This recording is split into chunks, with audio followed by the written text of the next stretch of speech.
Why was the pilot still alive when 7 armed men around the wreckage were not? The mountains of eastern Afghanistan held the cold like a secret. Long before soldiers arrived, before helicopters carved the air with their rotors, these mountains had already watched 1,000 wars pass through them. They did not care about burning metal or broken aircraft. They only watched.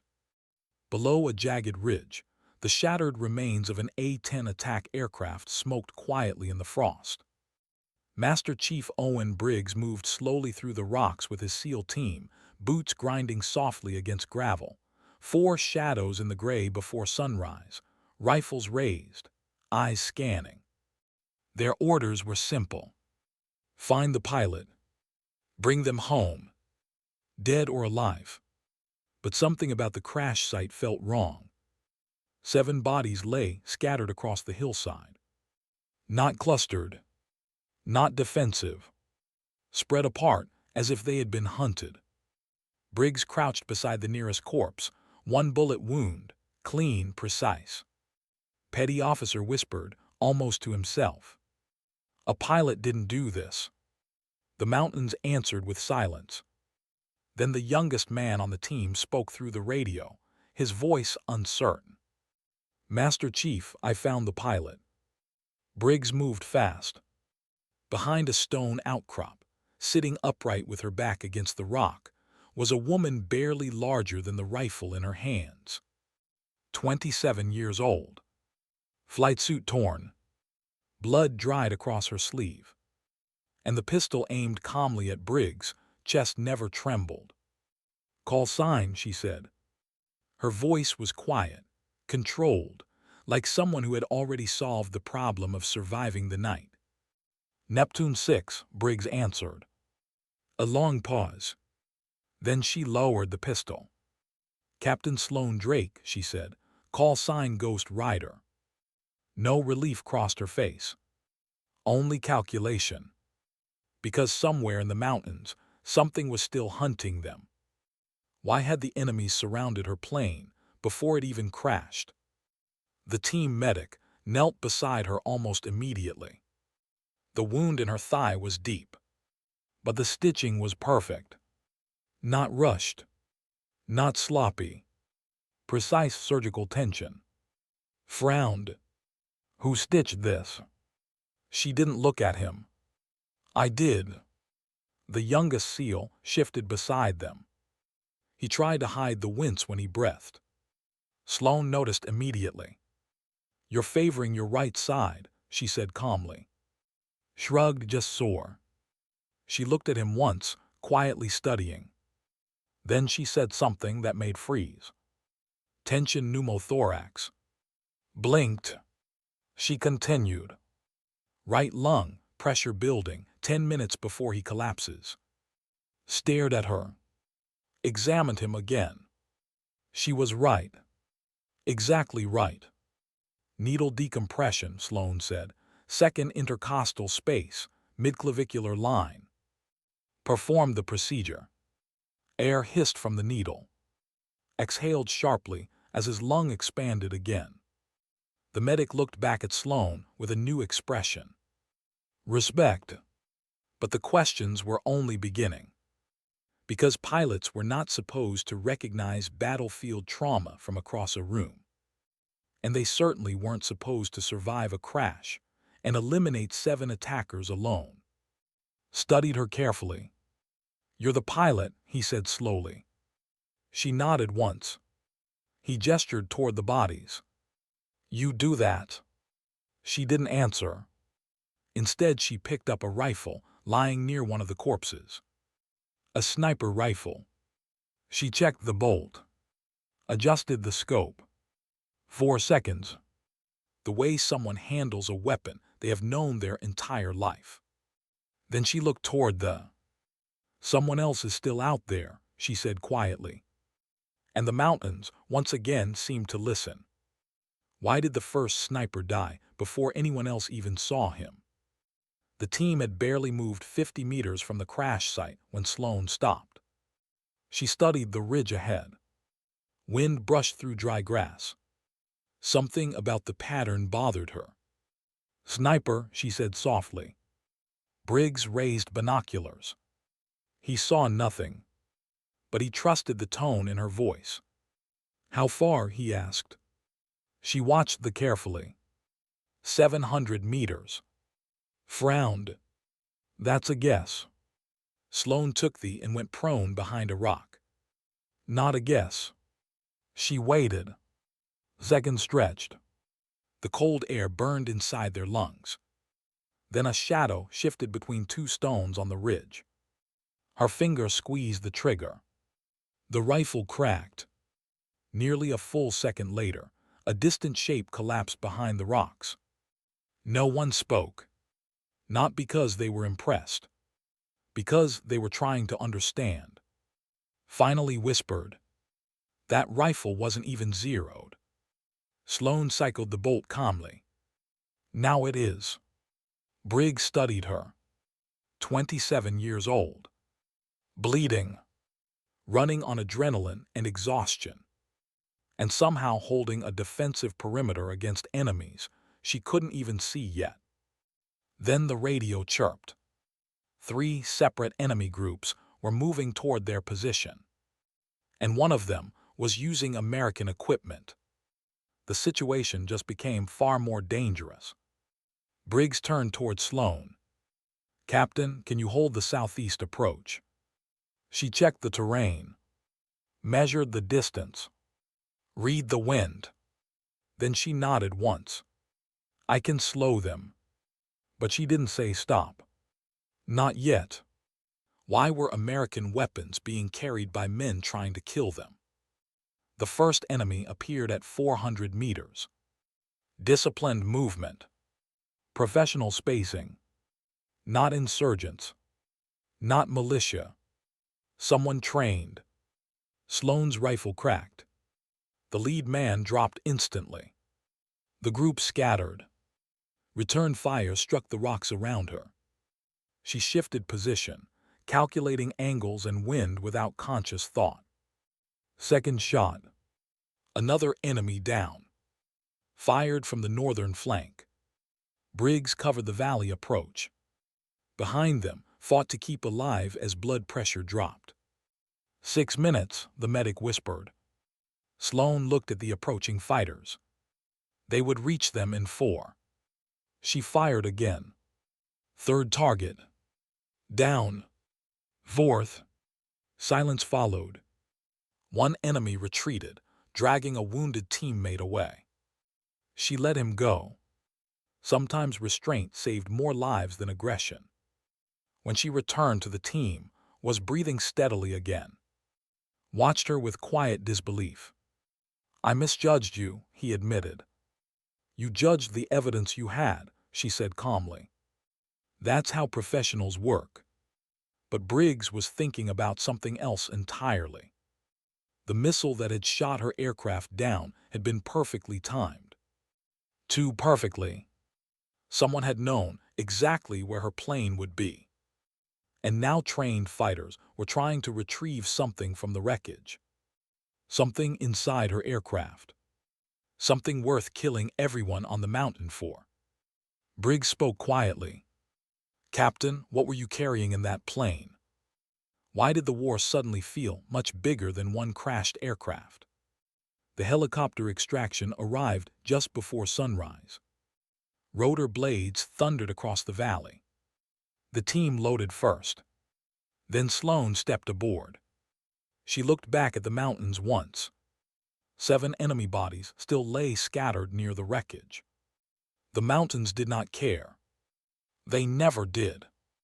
At the forward operating base, Colonel Warren waited beside the landing pad. He studied Sloane carefully. You're Jack Drake's daughter, he said.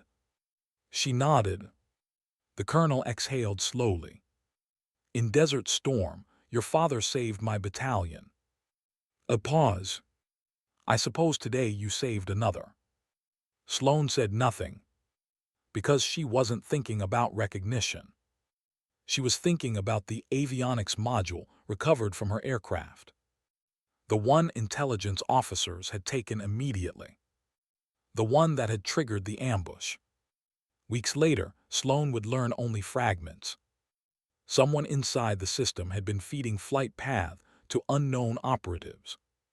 Her aircraft had been targeted deliberately. The investigation would continue quietly, through channels she would never see. But something else came from that mountain.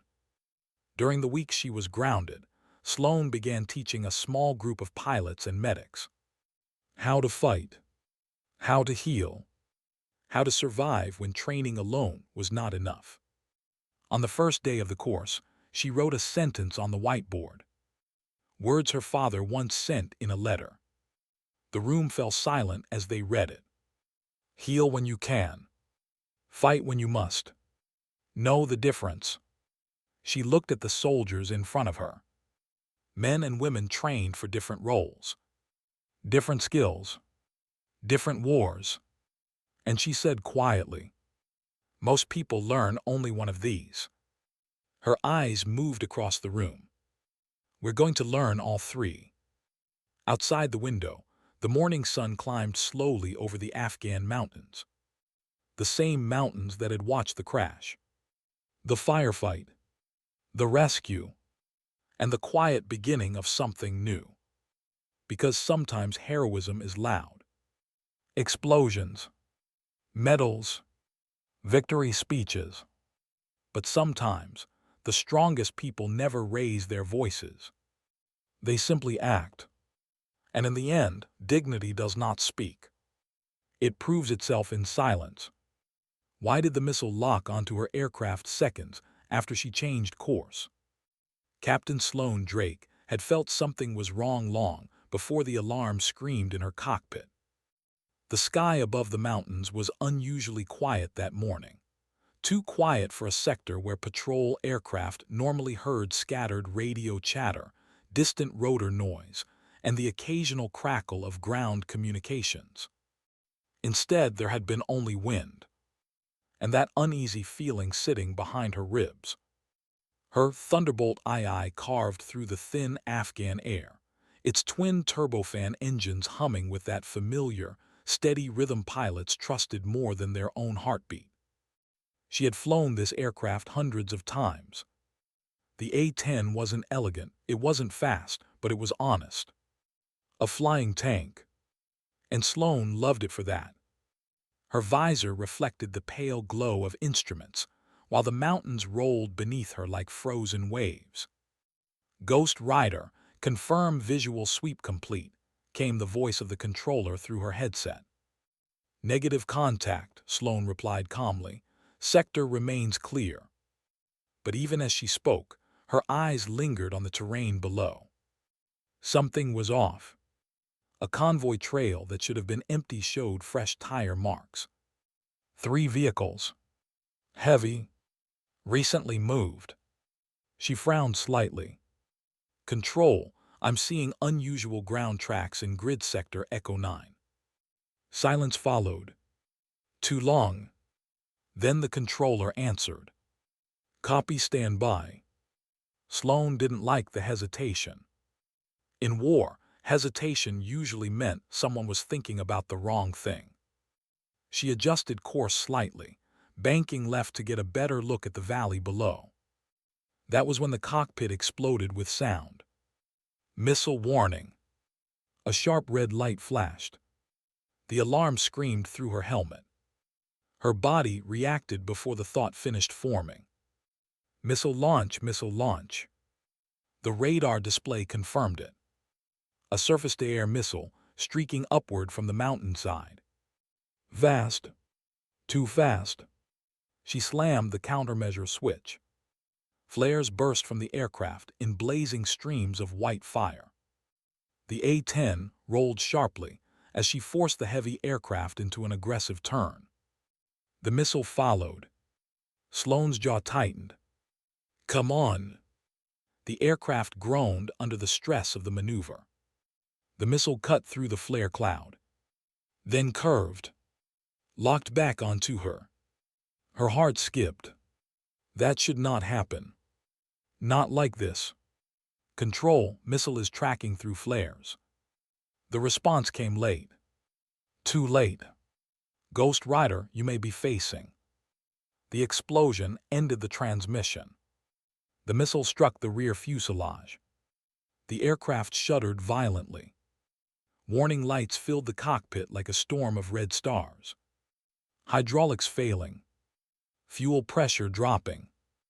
Engine 2 losing thrust. Sloan grabbed the control stick with both hands as the aircraft pitched downward toward the mountains. The smell of burning metal seeped into the cockpit. "Stay with me," she whispered to the plane. Pilots often spoke to their aircraft, not because they believed the machine could hear, but because sometimes it felt like it could. The valley floor rushed upward.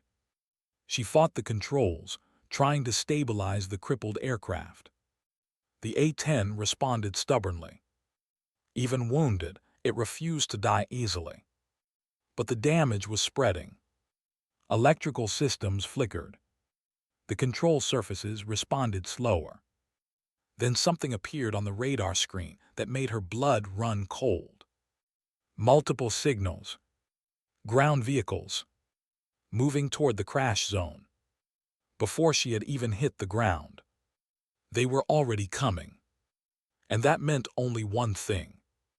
They knew exactly where she would fall. Damn it! The aircraft shook violently again. This time the control stick locked halfway. Sloan made the decision instantly. Eject.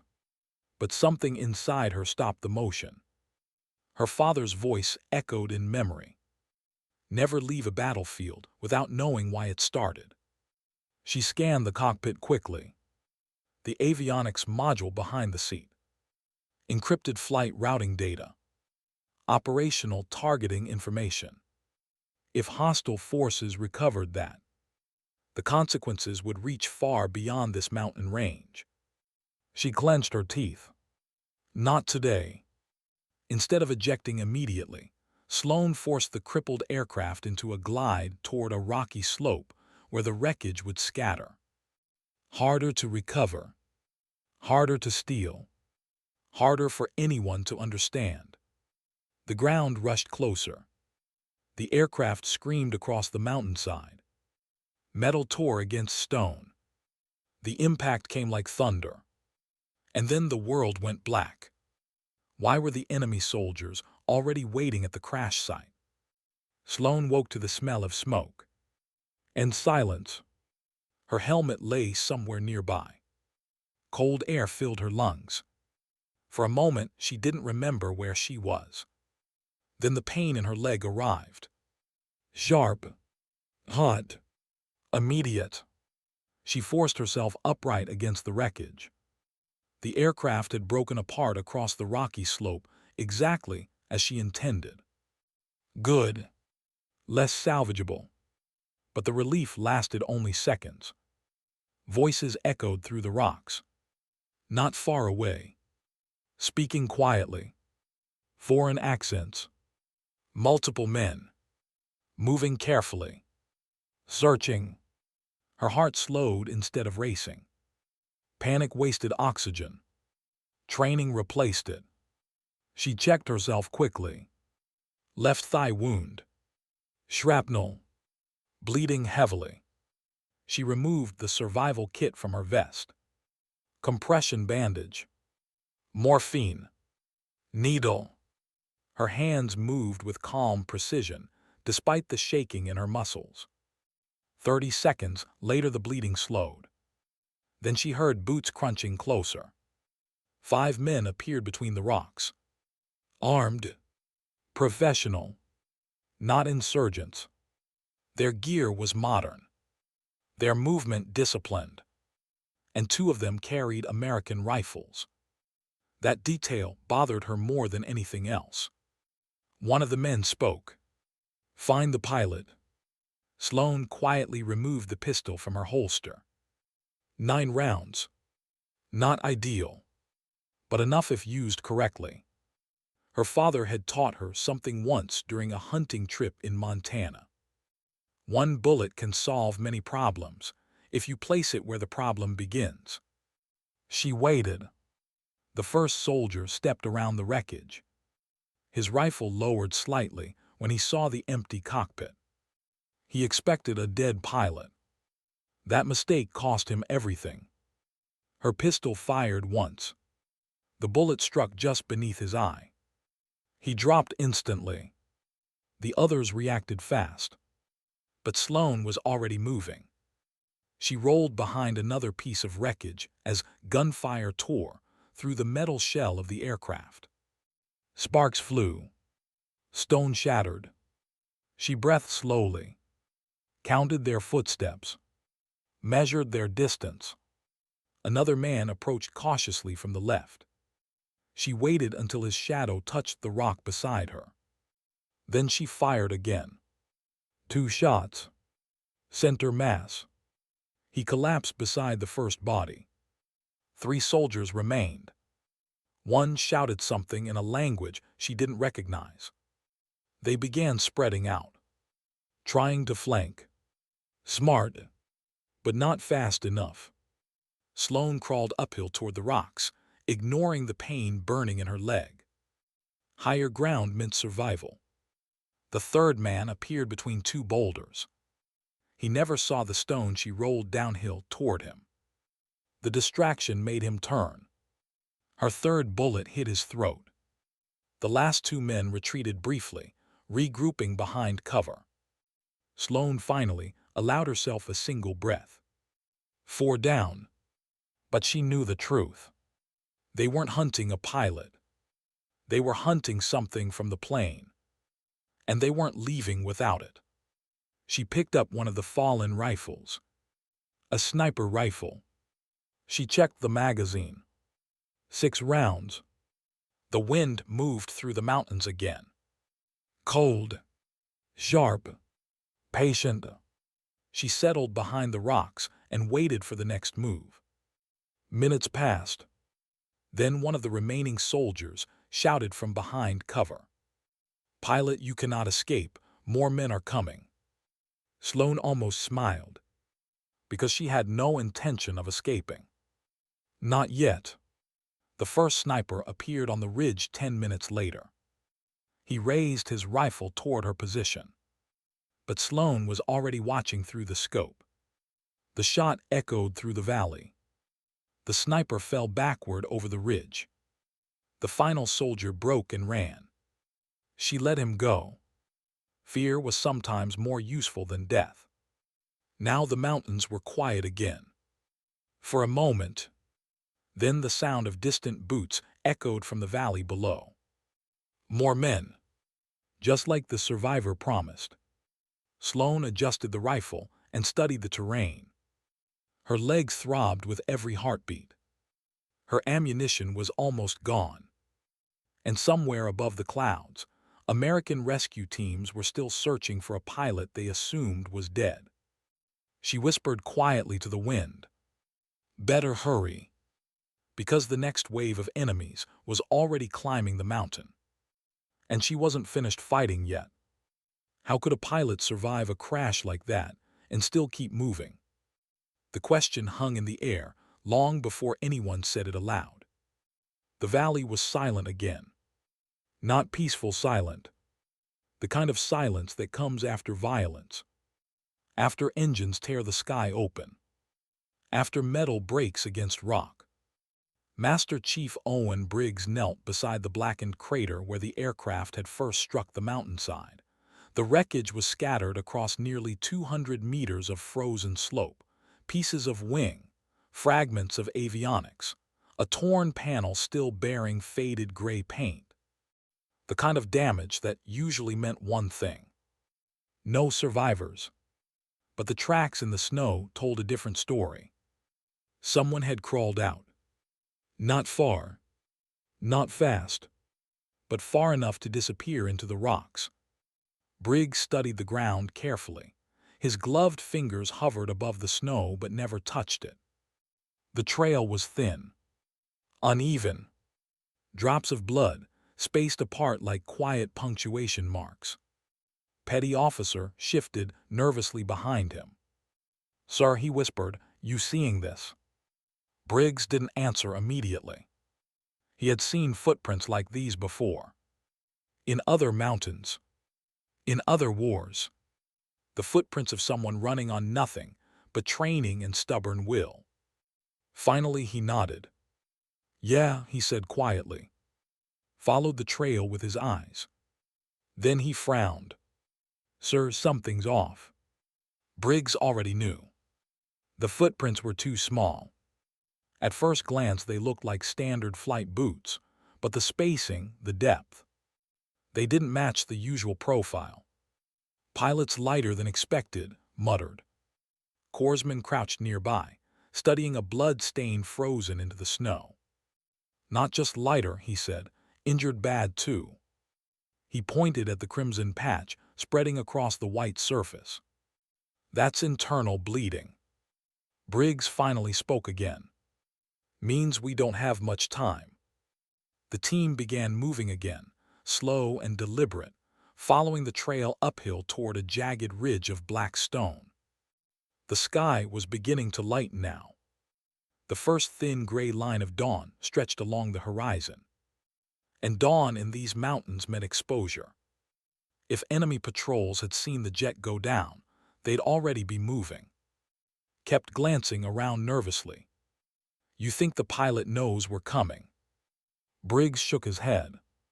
Pilot doesn't know anything right now except survival. They climbed for another 10 minutes.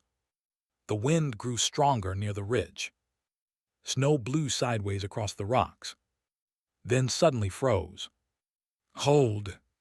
The team dropped low instantly, rifles scanning the slope. What is it? Briggs asked. Pointed ahead. More blood. This time it wasn't just drops. It was a smear.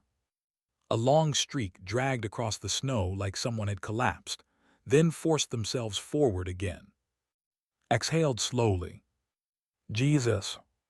Briggs felt something twist quietly in his chest. Whoever this pilot was, they were fighting harder than most crash survivors ever could. Which raised another question. Why? The wreckage suggested a high-altitude ejection failure. Impact forces alone should have ended it. But the trail kept going. And then they saw something else. Footprints. Not just one set. Briggs' hand shot up. Stop. Everyone froze again. He knelt beside the tracks. 3, maybe 4 additional sets. Boots. Rough tread. Not military issue. Insurgents. His voice dropped to a whisper. They found the crash site. Briggs nodded grimly. And they followed the same trail we did. For a moment, nobody spoke.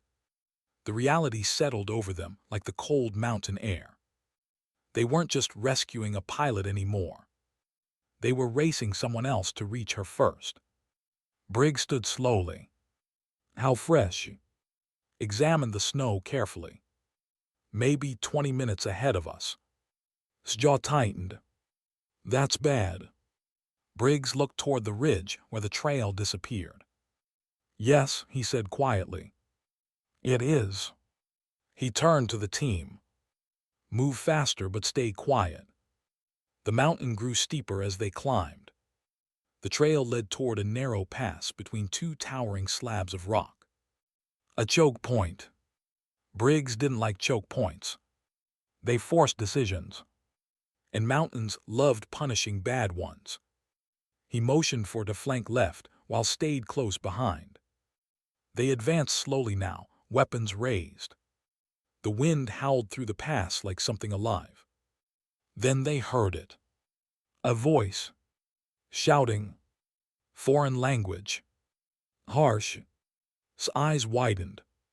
Contacts.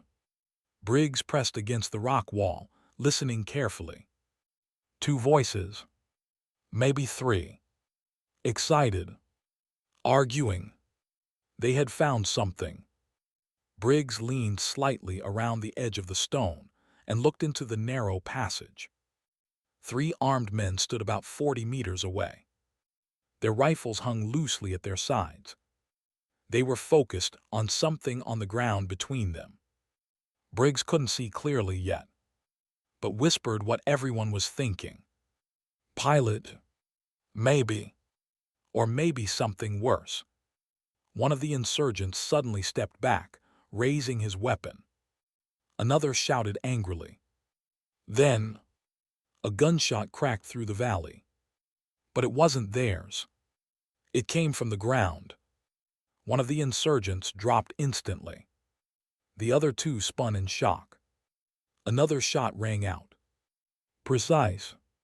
Controlled. The second man fell backward into the snow. The third tried to run. He made it 3 steps. The final shot echoed against the mountainside. Silence returned. Briggs stared. Slowly, very slowly, a figure pushed up from behind a rock near the ground. The pilot. But something about the silhouette made Briggs pause. The body armor was scorched, the flight suit torn, and the helmet gone. Dark hair had come loose from a tight bun at the back of the head. Blinked. Sir. The figure staggered to one knee, holding a pistol with steady hands despite the shaking body. Then she turned toward the pass. Toward them. Her face was pale from blood loss, but her eyes were sharp, focused, and unmistakably female. Briggs stepped forward slowly, lowering his rifle. Easy, he said. The pilot did lower the pistol. Identify, she said hoarsely. Her voice was calm. Professional. Briggs answered immediately. United States Navy, SEAL Team Rescue Unit. For a moment she studied them carefully. Then finally, the pistol lowered. Couldn't hide the disbelief in his voice. You're the pilot. She nodded once. Then the adrenaline that had been holding her upright began to fade. Her body swayed, rushed forward, catching her before she collapsed. Easy, he said gently. Up close, the injuries were worse than they had feared. Burns along the left arm, a deep gash near the ribs, and blood soaking through the flight suit at the abdomen. Worked quickly. How long since the crash? She took a shallow breath. 40, maybe 50 minutes. Shook his head in disbelief. You crawled this far, shot 3 hostiles while bleeding out. The pilot gave a faint, tired smile. Didn't plan it that way. Briggs studied her closely now. Something about her face was nagging at his memory. Not just the toughness. Not just the composure. Something else. He reached down and gently brushed snow away from the torn patch on her flight suit. Underneath was a call sign stitched onto the fabric. 3 simple letters. Briggs froze. For the first time in 20 years of missions, the veteran SEAL actually looked stunned. Noticed it immediately. What? He asked quietly. Briggs exhaled slowly. You've got to be kidding me. Glanced up. What is it? Briggs looked back at the injured pilot. Then at the call sign again. His voice dropped almost to a whisper. Because if that's really who I think it is. He looked at the woman lying in the snow. We didn't just find a crash survivor. The pilot's tired eyes met his. And despite the pain, there was something fierce behind them. Something legendary. Because the woman they had just rescued wasn't just any pilot. She was the most feared A-10 close air support pilot to ever fly those mountains. And somehow, she had survived the fall. Why would a legendary pilot crawl toward danger instead of away from it?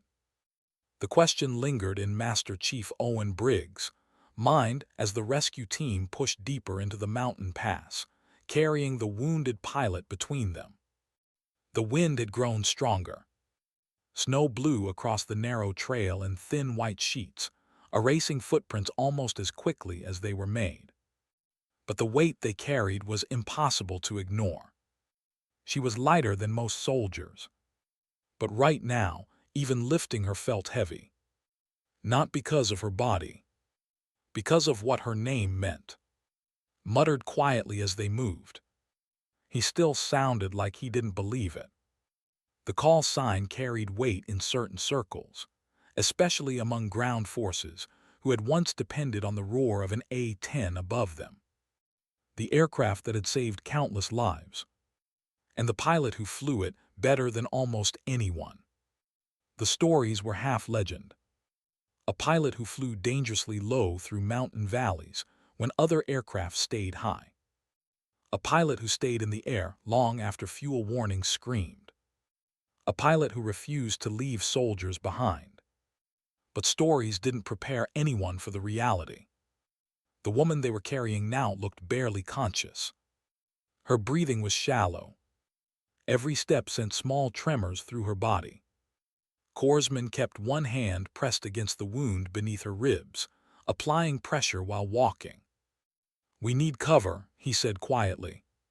"Now." Briggs nodded. He had already spotted a shallow rock overhang 20 meters ahead. "Set her down there." The team carefully lowered her onto a flat patch of snow beneath the stone ledge. The rock blocked most of the wind, but not the cold. Immediately opened his med kit. "Stay with me," he said gently as he cut away part of the damaged flight suit. The injury was worse up close. A jagged piece of metal had torn across her side during the crash. The bleeding had slowed from the cold, but it hadn't stopped. Crouched nearby, scanning the valley with his rifle. "You think more hostiles are coming?" Briggs didn't answer right away. He was watching the pilot. Even half-conscious, she was alert. Her eyes moved constantly. Listening. Calculating. Like someone who had spent too many years in hostile skis. Finally she spoke. "3 more." Her voice was faint. "Turned." "What?" She swallowed, wincing slightly. "The patrol." Her eyes drifted toward the ridge behind them. 3 more soldiers, back near the crash site. Briggs' jaw tightened. "You saw them?" She nodded. "Couldn't reach the radio, so I moved." Glanced up briefly. "You moved toward them."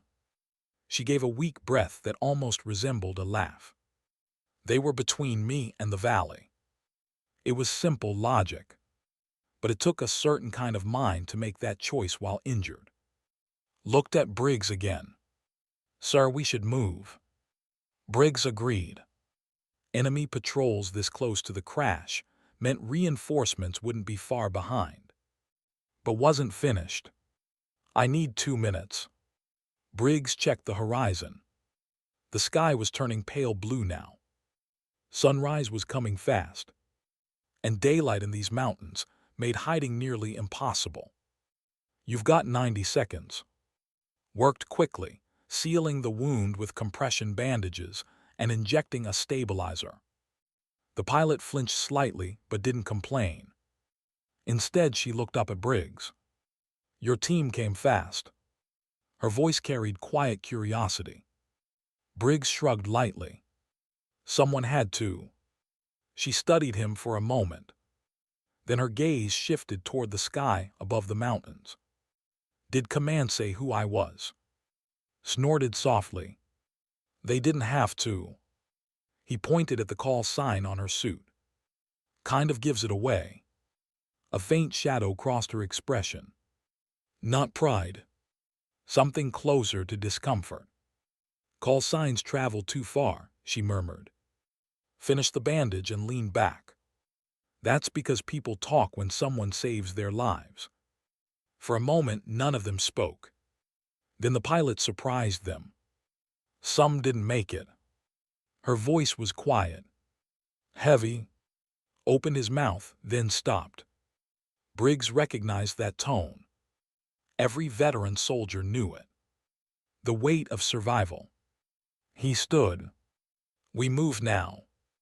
The team lifted her again and continued through the narrow pass. But the terrain was changing. The mountains were opening into a wider valley ahead, which meant less cover.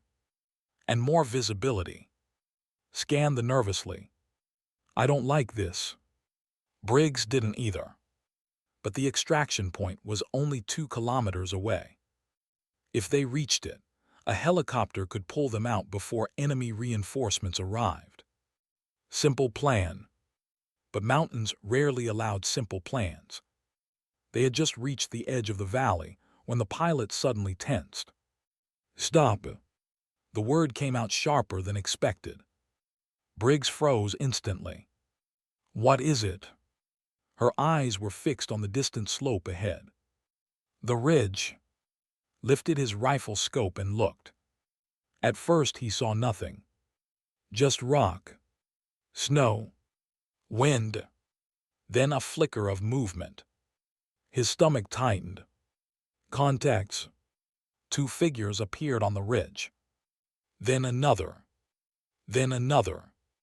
Insurgents. And they had the high ground. Damn it, whispered. Briggs quickly pulled the team behind a cluster of rocks. How many? Kept watching through the scope. 6, maybe 7. That was too many. Especially while carrying a wounded pilot. The insurgents hadn't spotted them yet. But that wouldn't last. The valley floor offered almost no concealment. Briggs was already calculating options.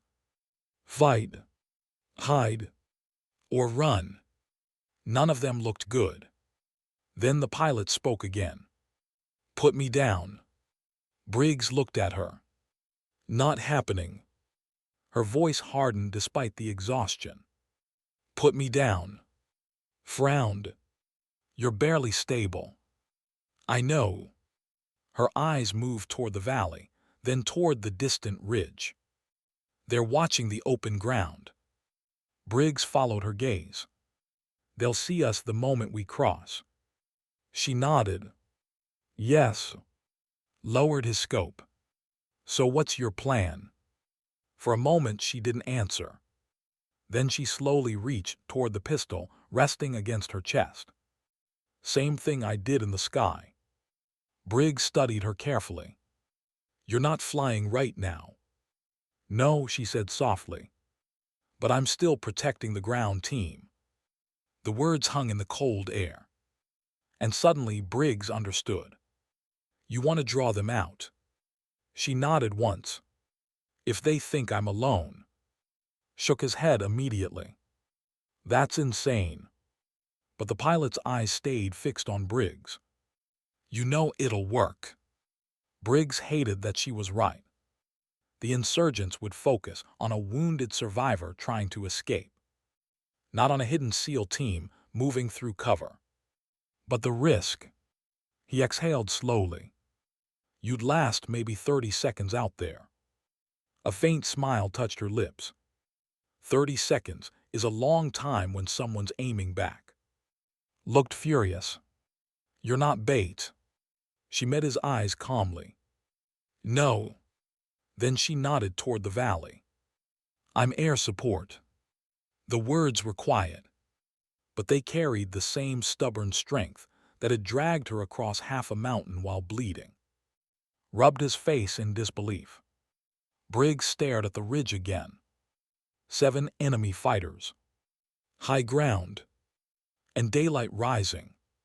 The mission was simple. Get the pilot out alive. But the pilot herself was asking them to break that rule. He looked down at her. You really think you can still fight? Her answer came without hesitation. I didn't crawl out of that crash to hide behind rocks. Briggs held her gaze for a long moment. Then he did something unexpected. He smiled. Not because the situation was good, but because he finally understood the stories about. They weren't exaggerations. They were warnings. And sometimes, legends were simply people who refused to quit. Briggs turned to his team. All right. Blinked. Sir. Briggs checked his rifle. We do it her way. Then he looked back at the injured pilot. But if this goes wrong. Her faint smile returned. It won't. For a moment, the wind was the only sound. Then Briggs nodded once. Let's remind them why the mountains fear the A-10. And somewhere on the distant ridge, the enemy soldiers still had no idea. The pilot they were hunting had already decided to hunt them back. Why would a wounded pilot step into the open, knowing the enemy had the high ground? The valley looked endless. Wind swept across the snow like a pale curtain, whispering through broken rocks and narrow ridges. In the distance, the insurgents were still scanning the terrain, their silhouettes sharp against the rising morning sky. They hadn't seen the SEAL team yet. But that wouldn't last long. Master Chief Owen Briggs crouched behind the jagged stones with his rifle ready, eyes locked on the ridge. 7 hostiles. Good vantage point. Clear lines of fire. It was the kind of position every soldier wanted. And right now, it belonged to the enemy. Behind him, corpsman finished tightening the bandage around the pilot's side. You lose too much blood, he whispered firmly. You're not going anywhere. But the woman known as was already pushing herself upright. The movement was slow, painful. Her breath trembled for a moment as she steadied herself against the rock. Yet somehow she stood, watched in disbelief. You're kidding me. She didn't answer him. Her eyes were fixed on the valley floor. Open ground. No cover. Exactly the place every soldier avoided. Briggs stepped closer. You don't have to do this. She glanced at him briefly. There was exhaustion in her face, but also something else. Certainty. If they see me first, she said quietly, they'll focus on me. Shook his head. That's exactly the problem. Her lips curved slightly. Not if your team moves fast. Briggs studied her. There was no fear in her voice. Only calculation. The same calm logic pilots used thousands of feet above the battlefield. He realized something then. Up there in the sky, she had always been alone. The pilot looked back toward the ridge again. There watching the valley center. Lifted his scope. She was right. The insurgents were focused outward, expecting movement from the crash site or the lower trails. Not from behind the rocks. Briggs exhaled slowly. 30 seconds, he said. Blinked. Sir. 30 seconds, Briggs repeated quietly. He looked at the pilot. That's the window we get. She nodded once. More than enough. Grabbed her arm suddenly. You collapse out there and they'll shoot you. She met his eyes calmly. Then you'd better move quickly. For a moment looked ready to argue again. But then he stopped. Because he saw something in her expression. Not recklessness. Responsibility. The same weight every combat medic carried when stepping toward wounded soldiers under fire. She wasn't trying to be heroic. She was protecting them the only way she could. Finally released her arm. 30 seconds, he muttered. She gave a faint nod. Then she stepped past the rocks. The wind caught her loose hair instantly, strands whipping across her face as she moved slowly into the open snow. From the ridge, above, one of the insurgents noticed movement. He lifted his rifle. Another man turned. Then another. Their voices echoed faintly across the valley. They had spotted her. Watched through the scope, heart pounding. Contact confirmed. The insurgents were pointing now. Shouting.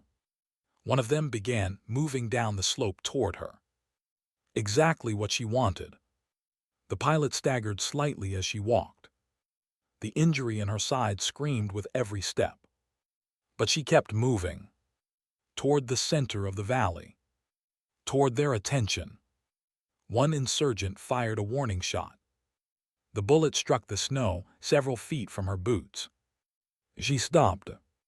raised both hands slowly.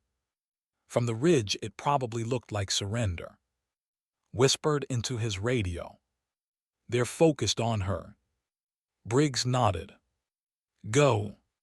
The SEAL team slipped from behind the rocks and moved along the shadowed edge of the valley, staying low behind scattered boulders. Silent. Vast. Every second counted. Meanwhile, the insurgents were closing in on their prize. One of them shouted something harsh. Another laughed. They thought they had captured a wounded pilot. They didn't know who she was. The pilot stood motionless for a moment longer. Then something changed. Saw it through his scope first. Wait. Her right hand moved. Slow. Deliberate. From the side of her flight suit, she drew the pistol. The closest insurgent froze. Too late. The shot cracked through the valley. Clean. Precise. The man dropped instantly. Panic exploded across the ridge. Another insurgent raised his weapon. But she was already moving. Despite the injury. Despite the blood. Another shot rang out. Second target down. His voice filled with disbelief. She still got it. Briggs didn't answer.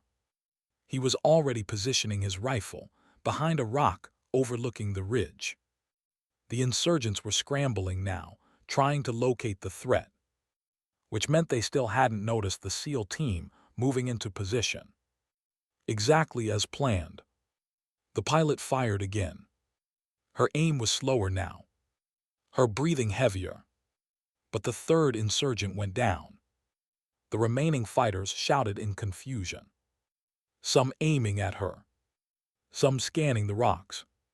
Too late. Briggs squeezed the trigger. The first SEAL round cracked across the valley. One insurgent collapsed instantly. Fired next. Another dropped. Within seconds, the valley erupted with controlled gunfire. The ambush had reversed. Caught between in the open and SEAL rifles from the rocks, the remaining insurgents had nowhere to hide. 30 seconds. Just like Briggs promised. When the last shot echoed into silence, the ridge was still again. Snow drifted quietly across the fallen weapons. Lowered his rifle slowly. Clear. Briggs scanned the valley one more time. No movement. No reinforcements. Then he looked toward the center of the snowfield. The pilot was still standing. Barely. The pistol hung loosely in her hand. Her shoulders swayed. Exhaled sharply. Sir. Before he finished the sentence, she collapsed. Briggs was already moving. The team rushed across the valley toward her.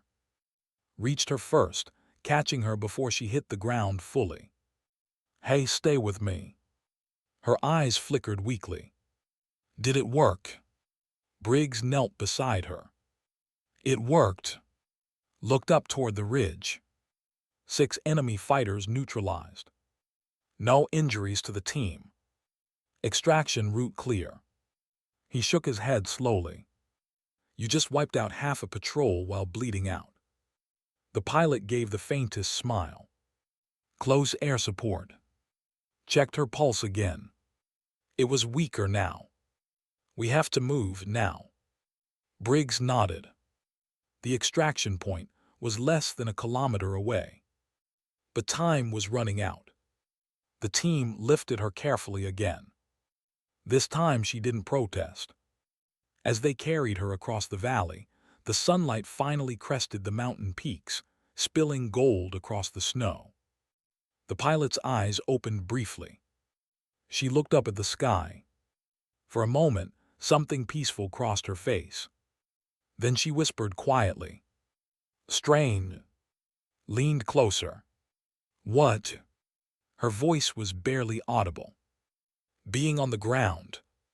Chuckled softly despite the tension. You picked a bad day for it. Her lips curved slightly again. Maybe the last smile she had left. And as the SEAL team carried the legendary pilot toward the extraction point, one thought passed silently between them all. Some warriors fought from the sky. Some fought from the ground. But the rarest ones could do both. How far can a human push their body before the body finally pushes back?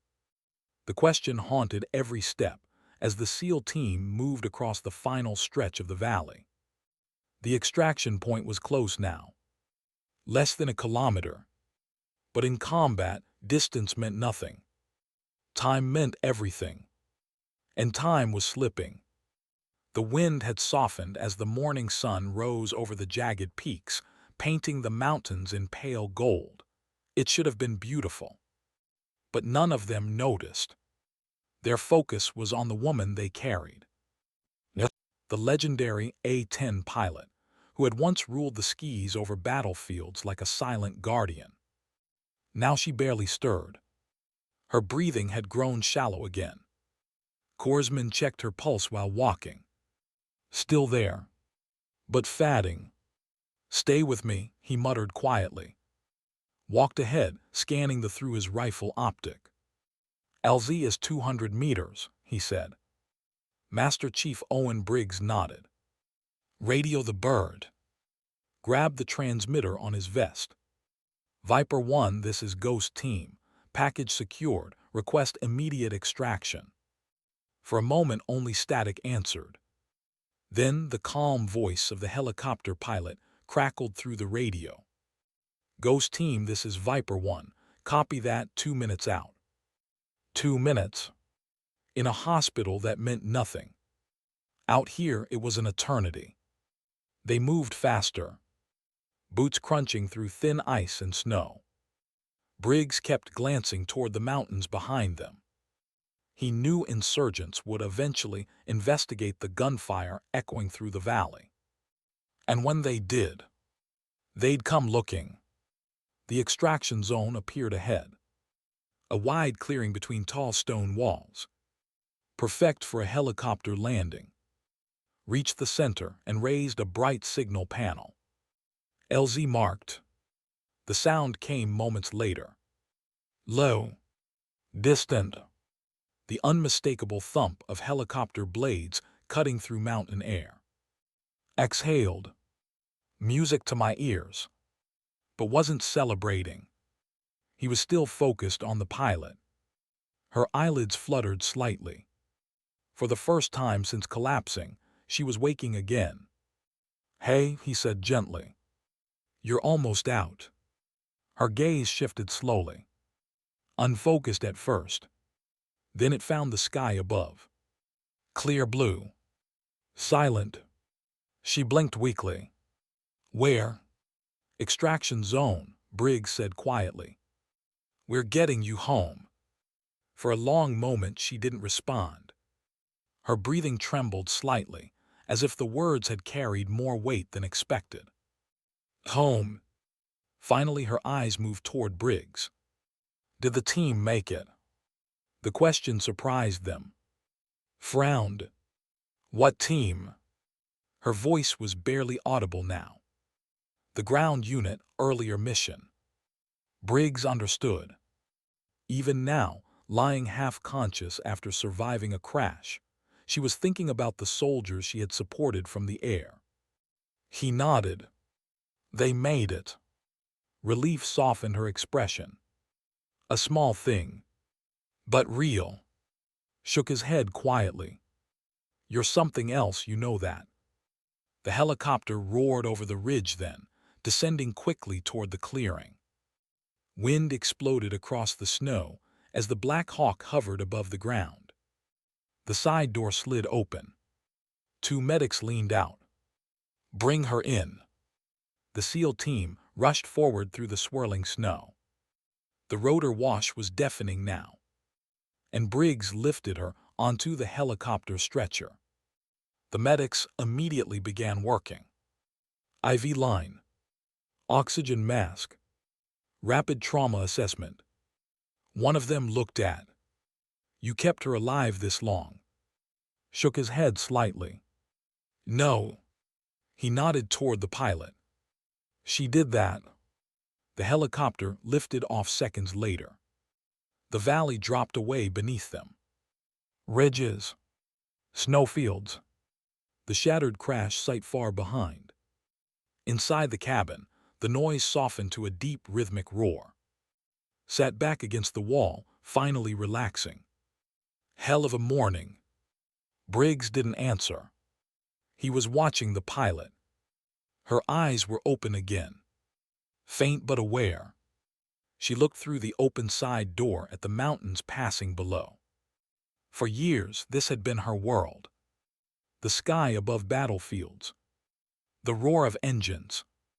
The weight of protecting soldiers she would never meet. Now she was leaving it behind, at least for a while. She turned her head slightly toward Briggs.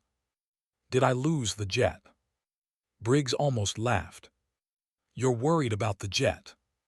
A weak smile touched her lips. Maintenance crew will hate me. Chuckled. Trust me, they'll forgive you. The medic leaned closer. You need to rest. She nodded slightly. But before closing her eyes, she asked one last question. Quiet. Almost hesitant. Did we stop them? Briggs didn't need clarification. He thought about the destroyed patrol. The soldiers saved earlier in the mission. The team that had survived, because an A-10 had arrived when they needed it most. Yes, he said simply. We stopped them. Her eyes finally closed. Not from fear. Not from pain. From exhaustion. The kind that comes after a fight that demanded everything a person had. Looked at Briggs. Think she'll fly again? Briggs watched the mountains fading into the distance. He had seen soldiers break before. Seen legends disappear after one bad day. But something about felt different. Some people weren't defined by one mission. Or one aircraft. Or even one battlefield. They were defined by something quieter. The refusal to stop protecting others. Briggs finally answered. If the sky needs her. He paused. She'll find her way back. The helicopter continued toward the distant base hospital, carrying its wounded passenger through the morning light. Below them, the mountains remained silent again, as if the battle had never happened. But somewhere, soldiers would remember the moment an A-10 roared above them when hope was almost gone. They wouldn't remember the pilot's face. They wouldn't know her name. Only the sound of salvation arriving from the sky. And maybe that was enough. Because sometimes the strongest warriors aren't the ones who seek recognition. They are the ones who quietly endure pain, risk everything, and disappear again without asking for anything in return. Sometimes courage isn't loud. Sometimes dignity doesn't speak. It simply acts.